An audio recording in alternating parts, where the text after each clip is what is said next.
Hello, I'm Robert Mackenzie, and welcome again to the fine old Harper Library in the University of Chicago.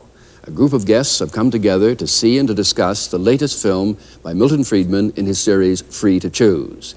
In this, he examines the working of the labor market and the role of labor unions, and again comes up with some controversial views in answer to the question, who protects the worker?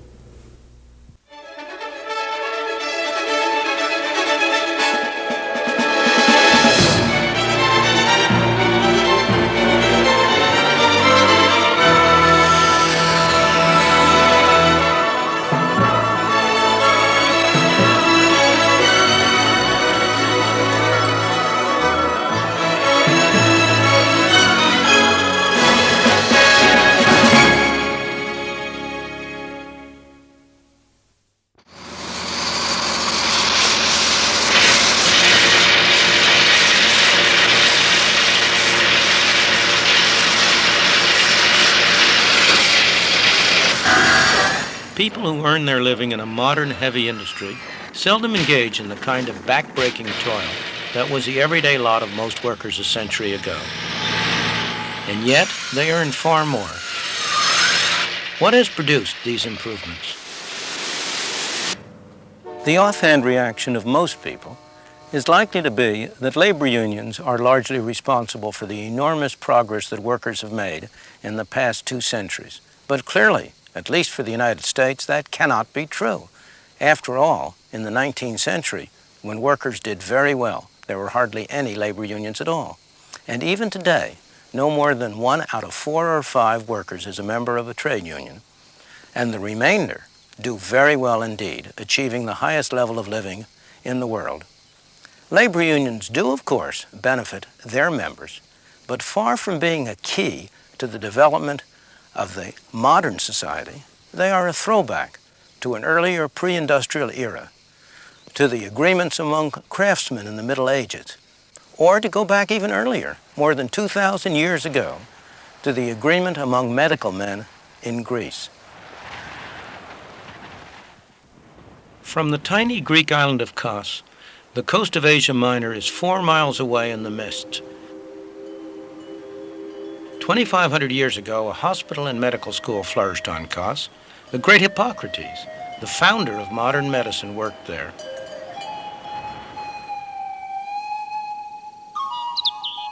Legend has it that Hippocrates taught his students in the shade of this plane tree. He welcomed anyone who wanted to learn, so long as they paid his fees. There's another legend that St. Paul stood here and preached the gospel of Christianity.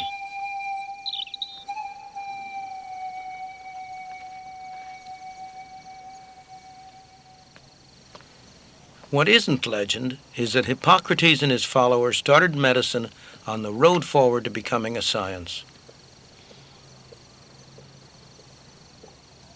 When Hippocrates died at the age of 104, or so legend has it, this island was full of medical people, his students and disciples. Competition for custom was fierce.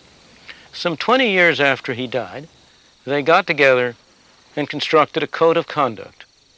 They named it the Hippocratic Oath, after their old teacher and master. Every new physician, before he could start practice, came to this spot back here, in front of those columns, and took the oath. The oath was full of fine ideals for protecting the patient, but it also had a couple of other things in it. Listen to this one.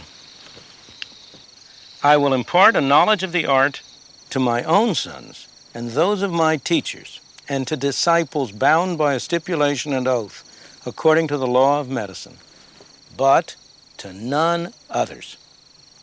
Today we'd call that a closed shop.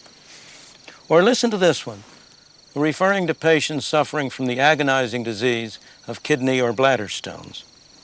I will not cut persons laboring under the stone, but will leave this to be done by men who are practitioners of this work. A nice market-sharing agreement between physicians and surgeons. Hippocrates must turn in his grave when a new class of medical men takes that oath. After all, he taught anyone, provided only they paid his tuition. He would strongly have objected to the kind of restrictive practices that physicians all over the world have adopted to protect their custom. In the United States, the American Medical Association has for decades been one of the strongest labor unions in the country, keeping down the number of physicians, keeping up the costs of medical care, preventing competition by people from outside the profession with those in it. All, of course, in the name of helping the patient. Can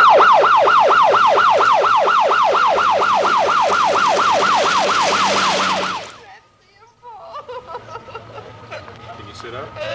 I don't know. Can you feel this? I've got her supported right here. Without warning, any one of us may suddenly need medical care. If we do, we want the very best care we can get. But who can give us that care?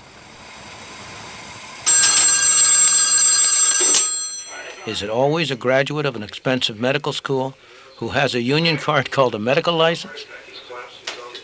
Or might it be someone like this, a trained paramedic working for a private enterprise organization rendering emergency care? And hopefully we'll get a very good contract out of that. Many such businesses provide primary care for emergency cases in the United States. This particular paramedic team is attached to a fire department in Southern California. They're good at their job, but it's not unusual to find local physicians objecting. 492 and the paramedics responding. They take the Hippocratic oath here in the United States, and they believe that they should be the one that is treating their patient. They should be the one that saves that patient's life. And if someone else does it, it just kind of interferes with everything that they've been taught.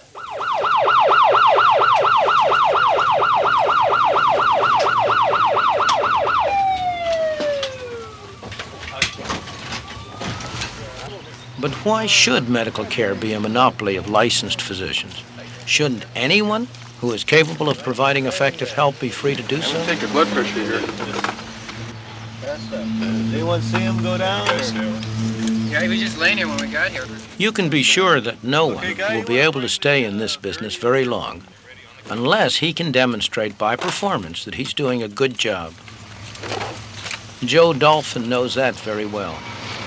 We've taken some statistical samples of the kind of effectiveness paramedics have in California. To give you an example that in one district of California that we serve, which is a county, which is populated to the extent of 580,000 people, before the introduction of paramedics, less than 1% of the patients that suffered a cardiac arrest where their heart stopped lived through their hospital stay and were released from the hospital. With the introduction of paramedics, just in the first 6 months of operation, 23% of the people whose heart stops are successfully resuscitated and are released from the hospital and go back to productive work in society. We think that's pretty amazing. We think the facts speak for themselves. However, relating that to the medical community is sometimes very difficult. They have ideas of their own. Respiration's 12 and regular. Right. All right, looks good to me, Dave. Okay, Scripps, how are you reading this down there? Oh, he's green. Okay, you guys ready to go? Yeah. All right, check for it. Scripps says code 2. Code 2? Disputes between union and non-union workers are not always as high-minded as between organized medicine and Joe Dolphin. One day in 1978, workers at a coal loading dock on the Ohio River in southern Indiana continued to work after the mine workers union had called a strike. That night, a crowd of armed union men invaded the site. And then they fired a little building setting here after they fired Mr. Teagardin's car here, and threw another firebomb into the trailer. Others had run on back and were firing trucks and shooting holes through tires with handguns. I'd gone back beyond the loading dock here, and was standing back in there. I could hear them shooting and the air escaping from truck tires. Of course, there was so many people moving around and doing so much damage and setting so many things on fire, a whole lot of things going on at one time. We should have been heavily armed and shot these people, did something to stop such destruction.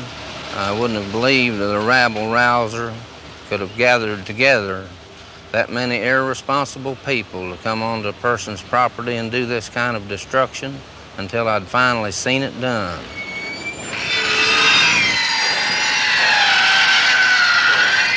These workers are on the other side of the union fence. They're building 2 Social Security offices in Baltimore. On this government project, everyone's a union worker. They rely on their union to protect them against competition from non-union labor. But some local contractors see a very different side to a closed shop. We don't feel that anybody should be denied a choice, and we feel every man should have the choice if he wants to be unionized or not. Not legislative, not saying he must belong to a union. We feel when you tell a man he must belong to a union or he must do this or that, you're taking freedoms away from this man, the freedom of choice of this businessman here to choose me, to do business with me. All business needs this right to choose to do business with each other. And by the same token, our employees have the right to choose whether they want unionization or not. On this government site, authorized personnel only really means unionized personnel only.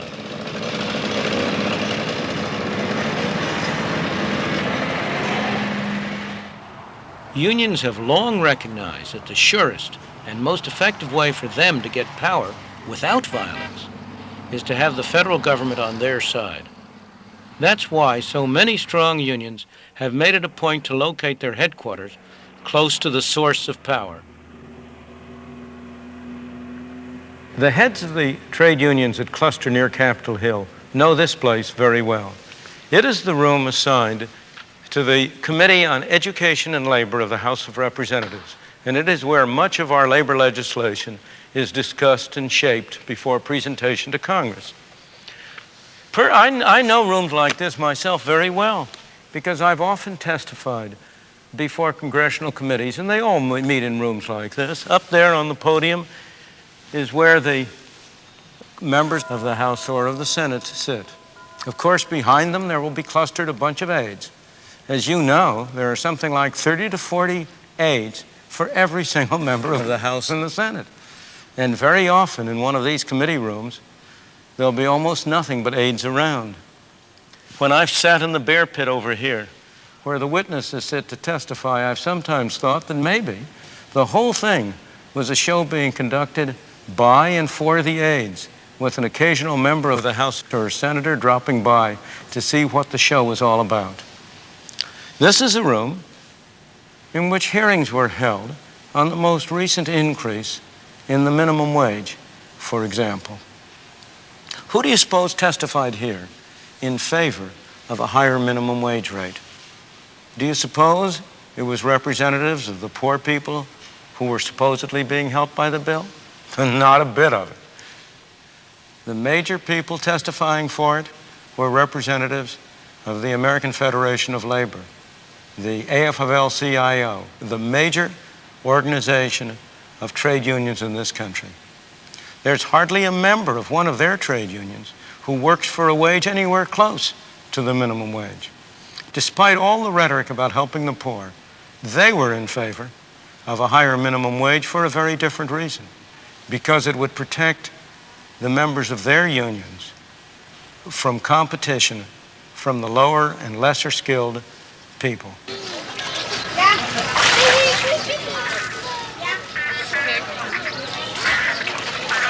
To see the effects of minimum wage laws in action, go to a place like this, where they sell quick and inexpensive food. You don't need much training to start work on this job. It used to be a traditional training ground for the unskilled. Not any longer, thanks to the minimum wage laws. From a worker's point of view, the people that it was supposed to help, the people in some cases it's hurting the most, such as minorities, unskilled labor, and young people. A businessman, especially a small businessman, cannot afford to bring in these people at the higher wage. They are willing, however, to take apprentices and to train them. That's very difficult to do now under the minimum wage laws. The people who are discriminated against most by a high minimum wage rate are the people with low skills, which includes a disproportionate number of Negroes. Indeed, I have for long believed that the minimum wage rate was a most anti-Negro piece of legislation on our statute books, not by intention, but through its results. Well, I appreciate that. Thank you. 205, exactly. The more they get paid, the better people can live, whether they're paid in cash or in kind. The Staff Restaurant in the Department of Housing and Urban Development in Washington, D.C. These people are eating subsidized food. Like all civil servants, federal workers get extremely generous fringe benefits.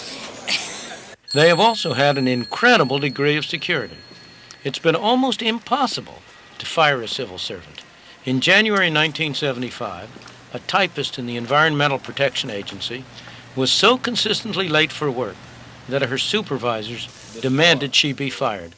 It took 19 months to do it, and this incredible 21-foot-long chart lists the steps that had to be gone through to satisfy all the rules and all the management and union agreements. This is really a typical horror story is what it amounts to. And it shows the number of steps you got to go through.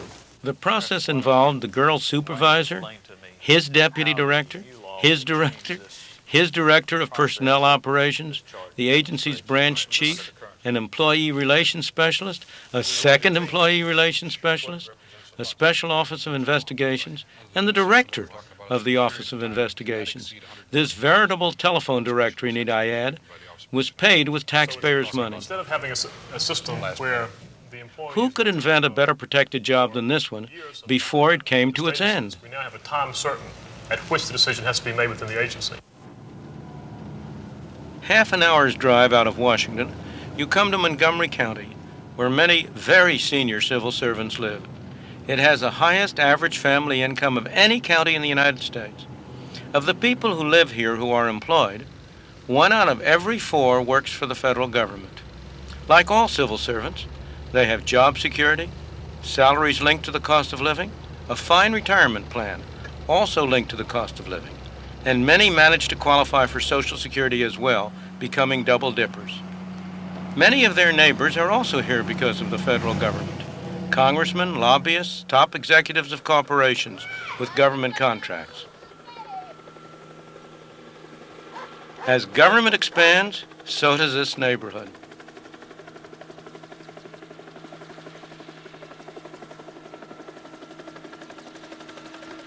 Government protects its workers just as trade unions protect their members, but both do it at someone else's expense. It doesn't have to be that way.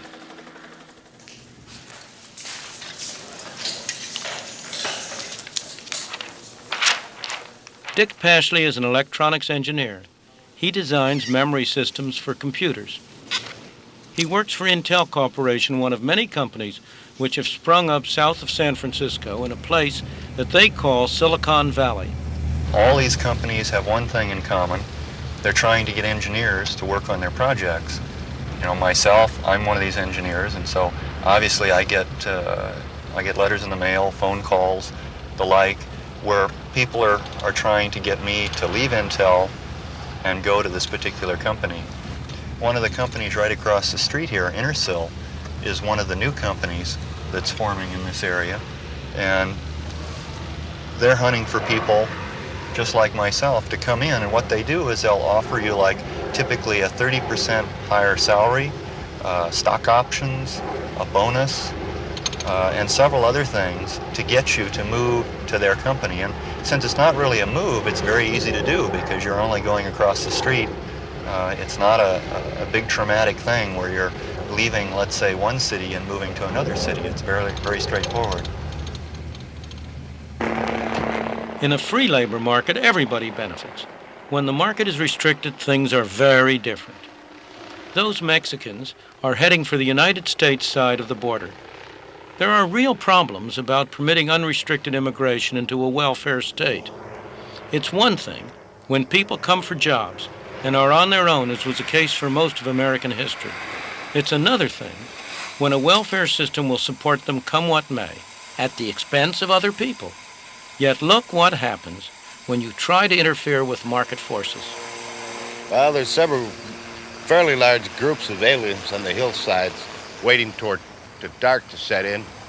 Other groups that are still on the Mexican side of the border. They'll be coming in shortly, I imagine. We have electronic sensors buried along the hillsides and along the most traveled trails to alert us when there's alien crossings. And from the sensor, we work ahead of them, try to head them off. No, they're right on the fence. They're just walking east. It's 10-4. Okay, you got about, I'd say 100 or so here. Thank you, Foxtrot. Párate, párate.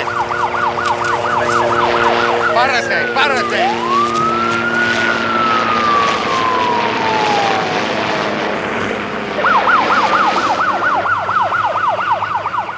This is not a case of good guys against bad guys.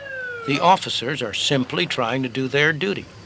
The poor Mexicans are driven by hunger and attracted by the prospect of jobs. You do good work. The law enforcing people have an impossible job. Vehicle change to 4780. They're going to run, they're going to get picked up, sent back, but sooner or later they're going to make it. Time 1 minute after the next, you know. In 1 month in 1978, 60,000 illegal immigrants were arrested on this stretch of the border. But, believe it or not, the Border Patrol estimated that nearly 200,000 found their way through to places like this in Northern California, where there was work waiting for them.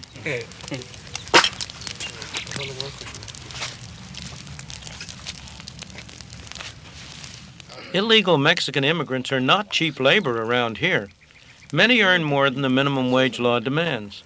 They can do so because farmers need many extra hands during the harvest season, and there's a shortage of domestic labor available. Jill Hannum and her partner run a farm that produces plump California raisins. There's pending legislation which would make it illegal for farmers to hire undocumented workers, and supposedly would impose a $1,000 fine per worker on the farmer. I can't imagine that it would actually go through. If it did, there'd be a full-scale farmers' revolt around here. Matter of fact, last year there was quite a bit of activity in the Kerman area, which is about 15 miles west of Fresno. Many of the farmers banded together and as much as warned the Border Patrol to stay off their property. And they were willing to back that up with guns, I'm afraid. They were very upset about it, and because their situation was desperate. They needed the workers, and they needed the work to be done now. And the Border Patrol was interfering with that as they saw it. Violence by employers to assure the availability of workers is no more justifiable than violence by trade unions to assure their members jobs. But violence is one of the things you are very likely to get when you try to prevent a deal between people who have jobs to offer and people who are looking for jobs. 15 years ago, the economy of Spartanburg, South Carolina was stagnant. It depended on peaches and cotton. Wages were lower than the national average, and unemployment was higher than the average.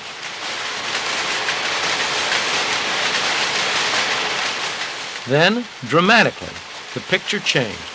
The people in Spartanburg decided to make their town a center of free trade. They did this by using a new right-to-work law, eliminating many restrictions on labor. The city council cut taxes to the bone. They advertised the fact that Spartanburg was a place worth investing in. By any standards, let alone Spartanburg's, the result was revolutionary. Industrialists came from Germany, Switzerland, all over the world to build factories to set up plants. The workers of Spartanburg clearly benefited from the new industries. The first to notice were the people who owned and ran the traditional industries. In terms of the business, it has been a problem for us.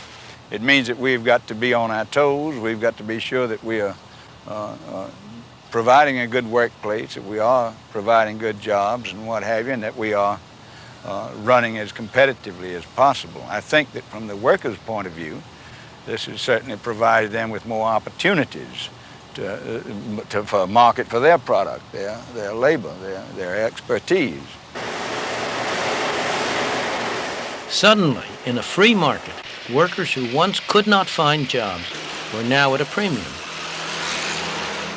Everyone benefited, workers and employers alike, and the town thrived.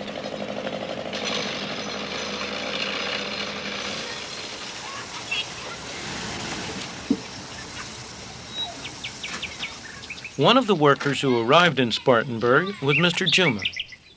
He came as a refugee from Idi Amin's Uganda. We came in this country just with $139. I had a family, my wife and 2 kids. And we came with only 4 bags of clothing, which weighs about 40 pounds each bag. We were not allowed to take more than that. We have to leave all our possession, all our property in the Uganda. And myself, I just came down to Flowers Baking Company, and I was hired as a laborer to work in the plant at $2.49 per hour. Thank you. 5 years later, he was chief accountant of the company. In a free market, his best protection, his real wealth, turned out to be his skills and his desire to use them. America has to offer me a lot of things. And this is a great country. I came in this country penniless. Today, I own a house, I own 3 cars. My wife has got a good job. I myself have got a good job. And the children are schooling. And everything has been working so fine. I believe this is because of the opportunity. This is whoever wants to work in this country, there's a lot of opportunity.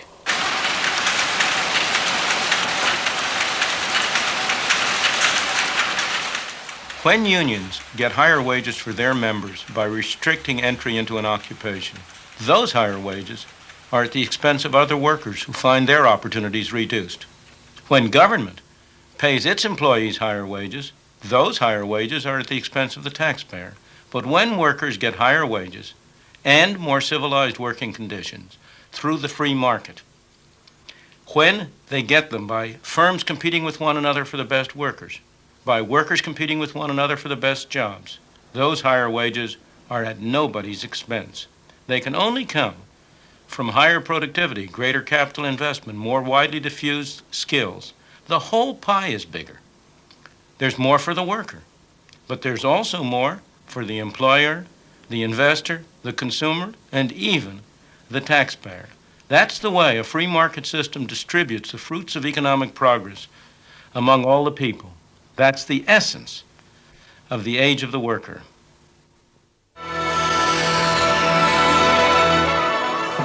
The discussion is already underway here at the University of Chicago, so let's join it. Well, we tried a free market system without labor unions. We tried it back in the 1920s and into the 30s, and it led the world into the biggest economic disaster it's ever seen in modern times. Now, I don't think we're talking free market or labor unions. We're talking free market with or without labor unions. And a free market system without labor unions is a total disaster. Let's get other reactions to this now around the group. It's the free market system, Milton Friedman's been arguing, I think, not labor unions, which best protect the interests and serve the interests of the worker. Walter Williams, your reaction? Well, I think clearly labor unions serve the best interests of workers who happen to be members of labor unions at the expense of workers who are excluded from being members of labor unions. Ernest Green? I don't think you can have a democratic society without having trade unions. I think if you look at any democratic country, it's essential to it. Right of workers to organize, and I think it's consistent. If we're to maintain a democratic country, those freedoms that the right of workers to organize is a primary objective that we have to maintain. Bill Brady? Well, if they are so vital, why are so many union members leaving the union? Why are they losing so many decertification? Why are the unions losing so many decertification elections? Why has the number of union members declined so precipitously? from 23% of the labor force to, what is it now, less than 18%? Well, it depends whose figures you're reading, but workers aren't leaving the labor movement in droves, and the union is not declining precipitously. My union, the United Steelworkers of America, the major unions in the country, many small ones are out organizing and growing. The mix of work in the society is changing. We have some employers, as we saw in the film, who can't wait to rush off to the South and try to get in an anti-union environment and invest their money in prosperity in the South instead of in the North, and surely if you invest money anywhere, you're going to have prosperity. So we also have a mix in terms of civil service and service workers, where we have employers who have grumbled on that film. I don't know that if you invest money anywhere that you're going to have prosperity. I don't think that that's a given. That is, you seem to me to be dealing in a premise there that is incorrect. But well, we haven't got a lot of time. Wait a minute. The key question we're discussing is, who protects the worker? Is it the labor union or the free market that best serves his interest? Well, it seems like from the evidence that I have from a number of research projects I've engaged in, I found that labor unions protect their members often at the expense of disadvantaged people. And it's a very, very interesting question that labor unions down through the ages have discriminated against all kinds of people in favor of a particular class of workers.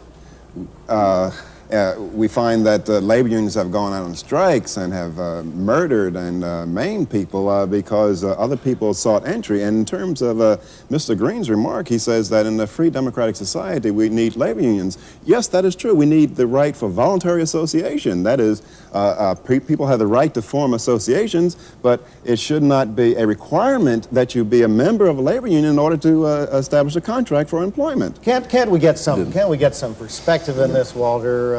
Talking about unions down through the ages makes no sense at all in terms of where we're at now in this century at this time. This business of trying to relate where unions come from to the medical profession and hypocritical oaths, however one looks at that, back in the Greek islands really has very little relevance. Yes, it does. The violence, hear me out a minute, I waited patiently. Okay. The violence that's associated with, well, not so patiently, but I waited.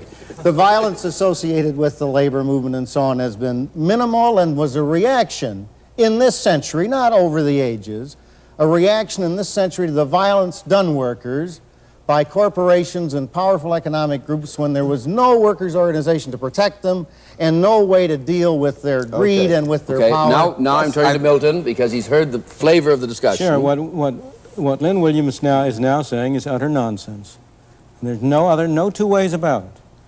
The conditions of the worker in this country before there were labor unions were very important, improved very greatly. You cannot tell me that millions of people, my parents, your parents for all I know, parents of many people around, came to this country from Europe in order to be exploited and in order to be subjected to violence. Of course, there were incidents I agree with of that vehemently. I mean, most of the blacks came to this country not voluntarily, but they were shipped here. And the interesting thing about the issue on Spartansburg, hold on for a second, is that you left out... Let him finish, and then back to you, for sure. The blacks are an exception, and I agree with you completely. 22 million exceptions, though.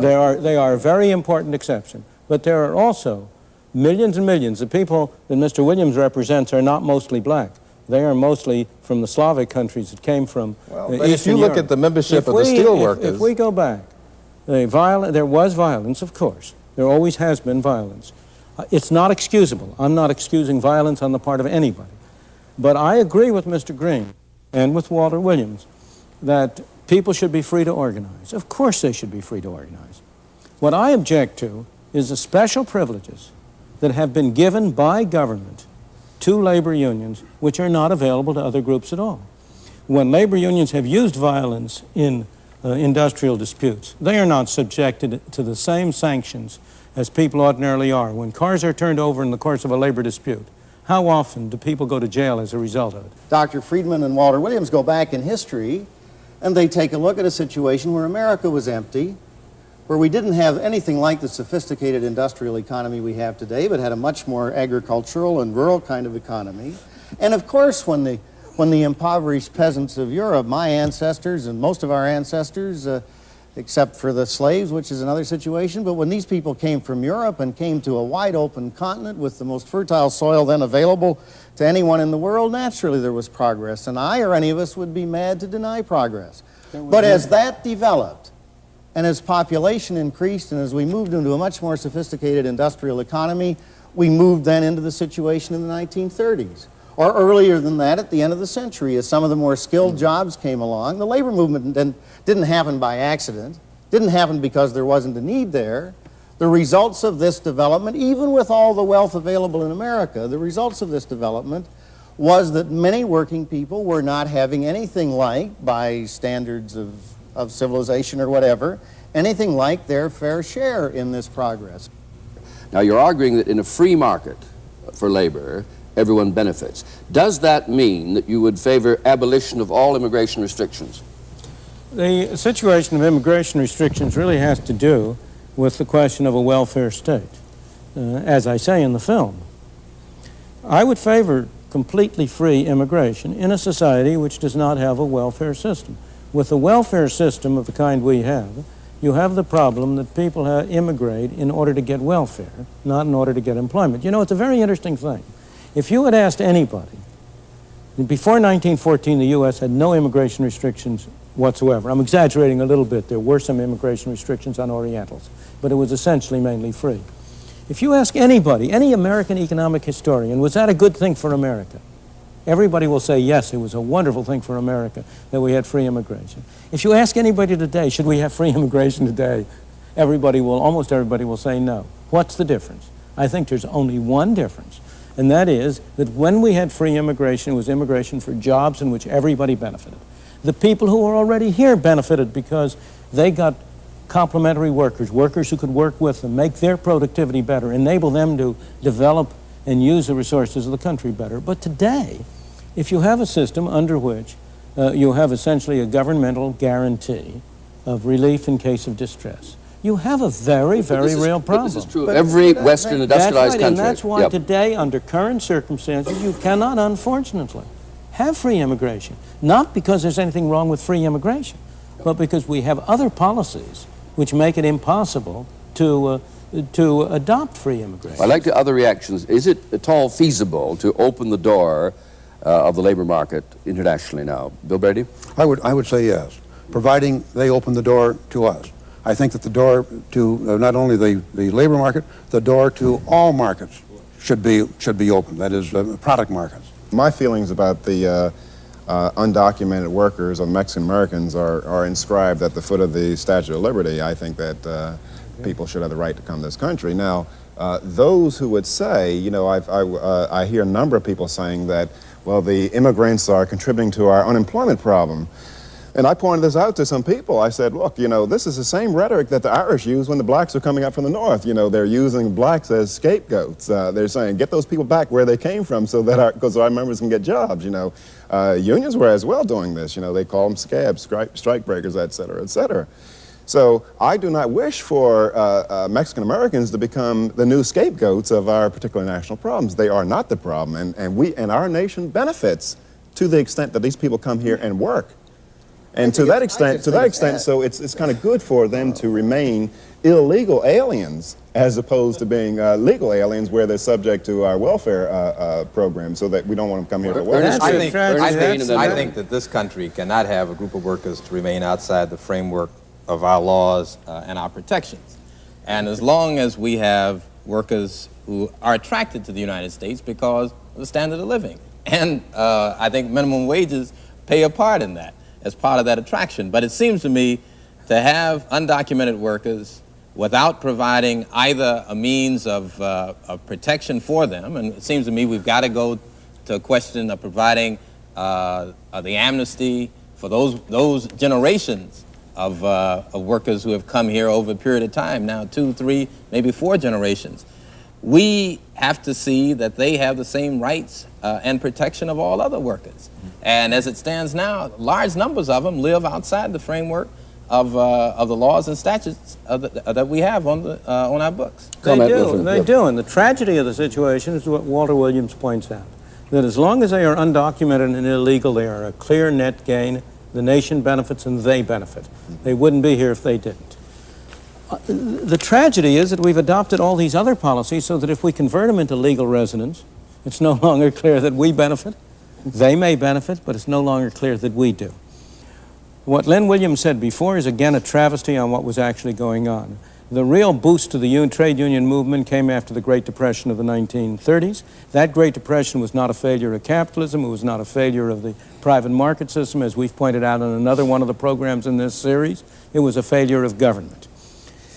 It was not the case that somehow or other there was a decline in the conditions of the working class that produced a great surge of unionism. On the contrary, unions have never accounted for more than one out of 4 or 1 out of 5 of American workers. The American worker benefited not out of unions. He benefited in spite of unions.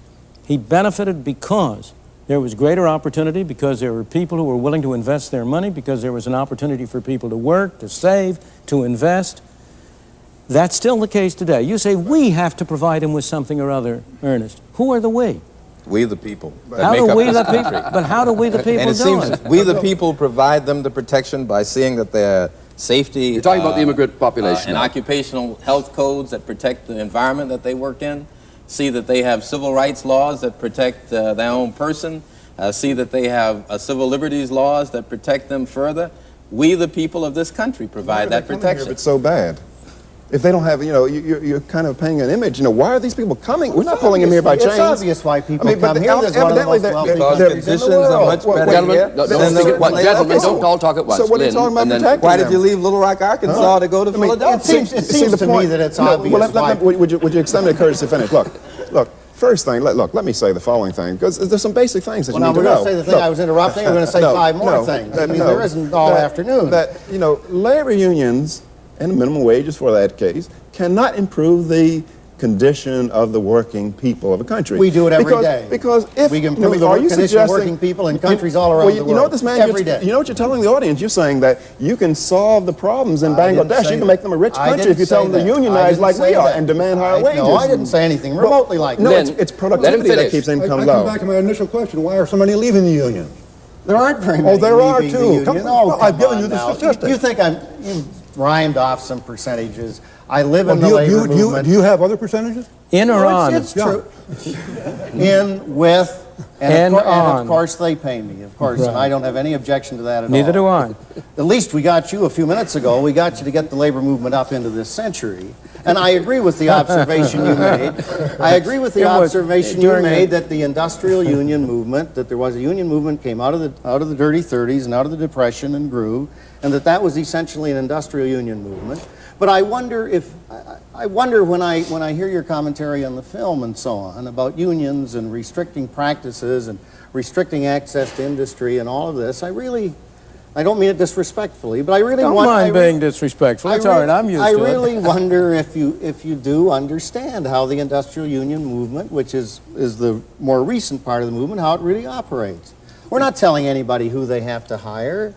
We're not doing anything about it. Now, let's raise the question, which certainly is dealt with in the film. Yeah. Have minimum wages, which is a form of government intervention, served the interests of the poor and indeed of the working class generally? Now, I know you've spent a good deal of time looking at this. I'd like you to come in on it, too. Okay, well, at least from the standpoint of teenagers, particularly minority teenagers, the minimum wage law has acted to destroy a number of employment opportunities. For example, back in 1948, the black youth between 16 and 18 had an unemployment rate of 9.4%, and white youth was 10.4%, 10.2%. The labor force participation rates of blacks was considerably higher than that of whites. And with each increase in the minimum wage law, we had the dramatic reversal that we have now. And so the minimum wage law has the effects of saying that if you cannot produce $2.90 worth of goods an hour, you don't deserve a job. But and I don't think you can't look just at minimum wage. You got to look at the relocation of firms. You've got to look at the movement of people. You can't do that. Well, you look at relocation of firms. A lot of people try to say a lot of jobs move out to the suburbs. Well, you find black-white unemployment ratio is the same in the suburbs as you find in the cities. So it's, I mean, it's the minimum you're wage. taking one element. You're taking one element out of a long historic development. And when you start comparing 1948. Even if Lynn you is hold next, constant, Lynn and then Ernest Green. Come on now. I understand the for law. educational Lynn, achievement, and then Ernest you get a Green. differential between black and white I'll bang the unemployment gavel. Come on, Lynn. Well, you're taking one element years ago in a situation that's entirely different than we're in today, and drawing some conclusions. That's what's the difference. No, there are many other things that are different. The enormous movement of black people in this country between 1948 and now, you can't just wipe that out. And you Well, certainly have white can't say people that's moved too? you certainly can't say that's the minimum wage. But you know, and that Now, has wait, an now, enormous I amount. want this case made. Well, Now, has the minimum wage served the interests of the working I don't people think of this there's country? any question. I don't think there's any question that the working people of this country would be much worse off than they are today. The youth of this country would be much worse off than they are today if we didn't have minimum wage. Okay, now Bill Brady, come on. Well, no, it's minimum wage, is it a good idea or not? You're an industrialist. It's a bad idea. It is patently one of the worst things that we can do to our youth. We prevent them from. How many kids do you hire? What's that? How many kids do you hire? I have 2. It's not important how many kids. But it is. Minimum wage doesn't affect his industry. His wages are far above the minimum wage. doesn't affect a single one of his members. It affects people about whom we're Come on, concerned, hold it. We Milton have has the not floor. gone to support minimum wage legislation in this country. Gentlemen, We hold it a simply look moment. after our own Hold interests it a in something as moment. you described. Of course you Yes, have. of course we Hold have a moment now. If you Milton, Of course we have not. We Lynn, are a people's organization. the chairman has said the floor is Milton's. I was saying that there's not a single one, I suspect, of the members of your union who is affected by the minimum of wage fact, that rate. isn't They're even- much higher. You say that you are a public service I organization. say we're a people's organization. You're an organization of your workers, and if you aren't representing the interests of your workers, they ought to fire you. And we're out- If you tell us that you are going against the interests of your workers, then you are simultaneously saying to your workers, I'm not doing what you hired me for. This is pure sophistry. It's not sophistry in the I am slightest. not talking. I'm just I am not trying talking to- about representing the interests of our workers. Our union represents a lot of people. Right. And some It of the does. people are the ones that you're probably aware of, the people who work in big steel mills and all the rest of it. But Absolutely. we also go out and organize workers all the time and win certification votes, despite Bill Brady's comment about that. And many of the workers we organize are workers who are affected by minimum wage. And the result of our organizing them is that we're able to bring them above the minimum wage. And yes. Yeah, but I mean, the point is that I think that both these gentlemen, we all should recognize, is that unions in the United States support the minimum wage. They're the major supporters, and they spend millions and millions of dollars in lobbying for the minimum wage law. Well, Now, they do it out of money. the name of concern and being in the interest of people. Now, in South Africa, the unions are far more honest. That is, those white racist unions over there, they say we support minimum wages and equal pay for equal work so as to protect white jobs. That is, to protect white jobs from low-price competition. But are you not implying, Walter, that we're white racist No, I'm not saying unions? that. No, I'm saying that it doesn't make any difference about the intent. Walter, the effects are Urban League effects are supports independent of minimum intent. wage. Ernest Green. Well, they have very Ben good- Hooks, the NAACP They have very supports good reason. minimum wage. The floor belongs to They have very good Ernest. reason to support the minimum wage. Why? They're a group. Why- They represent middle-class blacks. No. They don't represent the poor blacks on the street. The membership of the You know, NAACP and they're bought- probably and they're has owned by as many- owned by the AFL-CIO. They aren't owned by the FL. Order. Order. What Chairman, kind of a the chairman conspiracy says theory order. society you're presenting I'm to going- us? I'm- You're bailing out. I'm going to turn to Milton now. Are you saying then that you would advocate the repeal of minimum wage legislation? Of course. You would. Of course I would. Bill Brady. I should like to ask Ernest and Lynn why they want to restrict a minimum price to labor. Why don't you let me have a minimum price on the products that we manufacture?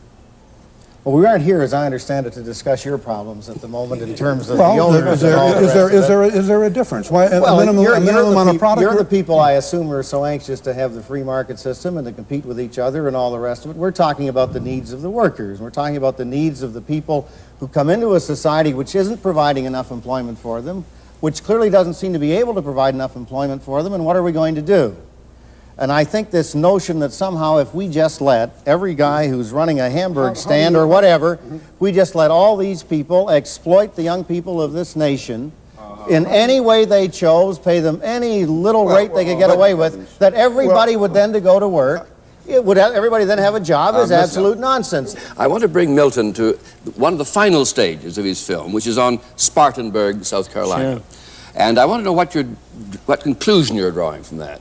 Would you, in effect, like to see the whole of the United States become, as it were, Spartanburg writ large? Absolutely. Yeah. What would that mean? And then we'll get their reaction to it. It would mean a widening of the opportunity for everybody. It would mean an opportunity for employers all over to compete with one another for workers. It would mean an opportunity for workers to find jobs which can make the greatest use of their own skills and their own capacities.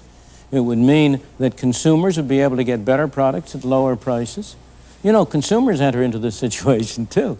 You might think that somehow or other, you know, one of the things that's always a mystery to me, if a $2.90 minimum wage benefits people, why wouldn't a $6 minimum wage be better? Wouldn't a $10 minimum wage be better? Why don't these people come out for a $200 a year minimum wage? If all you had to do is to make a country $200 a year is pretty small. $200 a day, an hour. Or extended to babysitters. Yeah, if all you need to improve the lot and conditions of people is to legislate a higher workforce. No, you're back on minimum wages. I want to know how Spartanburg would Spartanburg improves matters because it introduces a wider range of competition. And the real thing that protects a worker is the existence of alternative employers seeking his services, just as what protects a consumer is alternative sellers. Milton, you omit one thing that it would do, and it would result in a very substantial increase in capital investment. Absolutely, it would. And capital is the worker's second best friend. Sure. This The reason why everybody can benefit. This is only to say that a busy economy, one in which there's investment and development and so on, is an economy that's a good economy for working people and for everyone else. I think we say that in the AFL-CIO at least once a month, all the time. There's nothing in which we're more interested than having a busy, functioning economy. The question is how to bring that about. I do suggest, and I think I think can be defended as long as we want to discuss it, that the prosperity we have in America today, that the labor movements have made labor movement has made an enormous contribution to that, and in the absence of the labor movement and in the absence of minimum wage, this would not be as prosperous a country as it is. Now, hold it there. That is not to say that it's perfect. I want to get a reaction to that. He stated the case for what the unions have achieved. Could we go around, first of all? Do you accept any part of that? You know, it's preposterous, you know, as I suggested before. I mean, if minimum wages can make people richer. No, unions we're talking about Well, now. if unions can make people richer, well, all you have to do is tell people in Bangladesh, why don't you unionize and demand a higher wage? You can be rich like the United States. We're telling them everywhere in the world. Productivity. We told them in Japan. Workers have higher wages in our country because they're more productive. That's how you get higher wages. And this is just plain, I mean, it's nonsense. And why are they more productive? Huh? Because they have capital. Enormous capital investment. Oh, no, right. Yeah, And the highest wages are paid in the capital-intensive industry. And because there are consumers to buy the stuff who have wages which enable them to go into the marketplace and buy something. Without the capital investment, they wouldn't have the wages. There would be no way of paying them without the capital investment. Ernest Green, what's the reply? I stand by my initial statement that it is a prerequisite of a democratic society to have trade unions, organizations allowing workers to band together in their mutual interests. And if that group, I'm saying that trade unions like A. Philip Randolph, sleeping car porters, the Pullman car company would have never, on its own, given those workers who worked very hard, were very productive people, well educated, any increase in their wages had it not been for the intervention of Randolph. The crucial issue is whether governmental measures which have the effect of favoring union organization, of giving them privileges and immunities that are not accorded to other organizations in the society, benefit the society as a whole or harm the society as a whole. The proposition I tried to make in this film was that the source of the prosperity of this country was freedom of enterprise, freedom of employers to hire, of workers to work for whom they wanted to, that insofar as unions had played a role, they had protected some workers at the expense of others and had retarded the prosperity of this country. I think that Lynn Williams' statements to the contrary cannot be supported by any empirical or other evidence, that he has, understandably, I'm not blaming him for this, he would be faithless to his job if he did not believe sincerely in what he's saying. I'm not questioning his sincerity, but sincerity is a much overrated virtue in our society. The plain fact is that there is no evidence whatsoever that either unions or minimum wages have made positive contributions to the prosperity of this country. Some unions have, of course. Some unions have done great harm.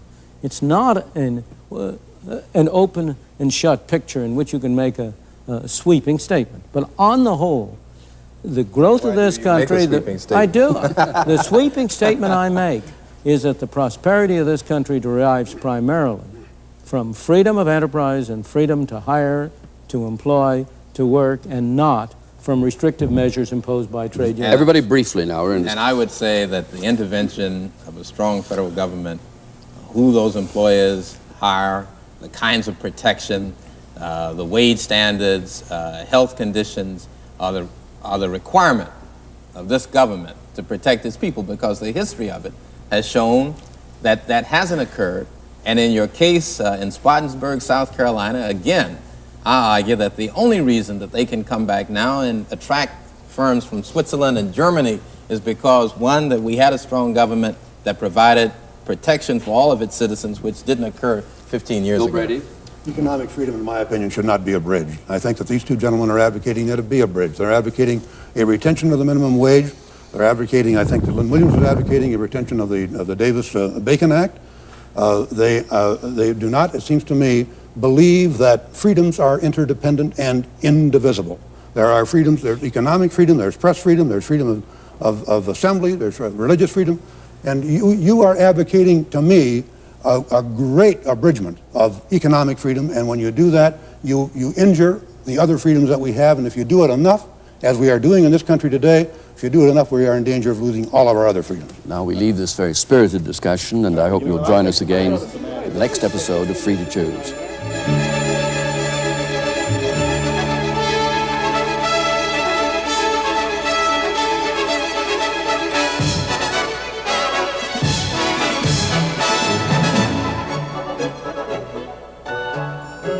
Next week, Milton Friedman focuses on one of the most disturbing problems in the world today, the problem of inflation.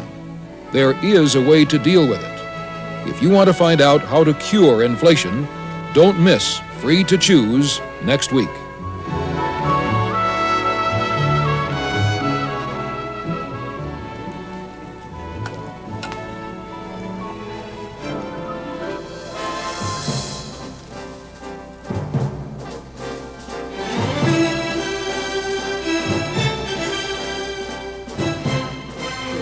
Can you guys get back for us? I really appreciate it. Thank you.